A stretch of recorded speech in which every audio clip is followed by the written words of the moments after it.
Hey there, welcome back. Let's get started. Head over to the Adobe Firefly page. Once you're there, just click on the Generate button in the text effects section. It's that easy. Take a look at these awesome text effect samples.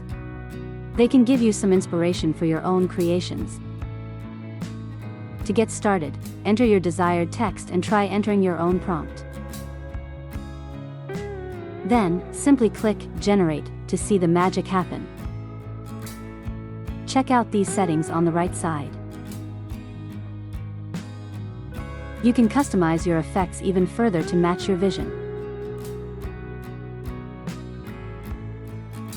This amazing tool allows you to generate stunning effects from simple text prompts. Just look at these fire effects. They're absolutely stunning. Every time you generate, you get 4 sets of images to choose from. Once you find the perfect effect, simply select the image you like and start using it in your projects. It's that simple, so go ahead and explore the incredible world of AI text effects using Adobe Firefly. Don't forget to like this video and subscribe to our channel for more exciting content. Thanks for watching.